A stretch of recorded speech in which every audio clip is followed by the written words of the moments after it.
et justement en matière de sécurité, l'émotion est encore très vive, très présente à Orsay dans l'Essonne, où Jérémy Gréco, 54 ans, est mort pour défendre sa moto.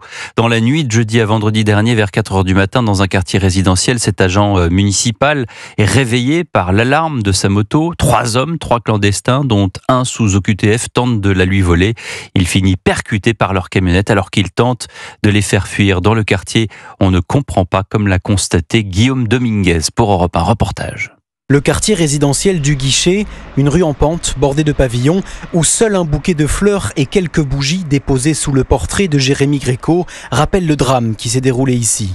Une scène qui a marqué tous les riverains du quartier. Ici, ont été retrouvées une paire de claquettes et devant mon portail, ici, son téléphone portable. Il y avait des affaires tout le long. Les OPJ disaient qu'il a peut-être été traîné sur plus de 100 mètres. Un choc pour Pierre. Il vit à Orsay depuis 20 ans. C'est la première fois que le quartier est touché par une telle tragédie. C'est extrêmement choquant pour tout le quartier. Les personnes restent calfeutrées. Nous déjà, pour être très concret, on met l'alarme maintenant la nuit, ce qu'on ne faisait pas. J'ai une moto que j'attache maintenant la nuit. On est tranquille nulle part. Bien que nouveau dans le quartier, Jérémy Gréco faisait bonne impression auprès de ses voisins. Frédéric vivait en face de chez lui. Il le croisait tous les jours. Il se garait à côté de chez moi. Je l'entendais partir à 6h30 tous les matins en démarrant sa moto dans la descente pour ne pas déranger. Donc c'est quelqu'un qui était bien, quoi. C'est un énorme choc, souffle-t-il. Motard comme Jérémy, Frédéric s'est juré de ne plus jamais garer sa moto dans la rue.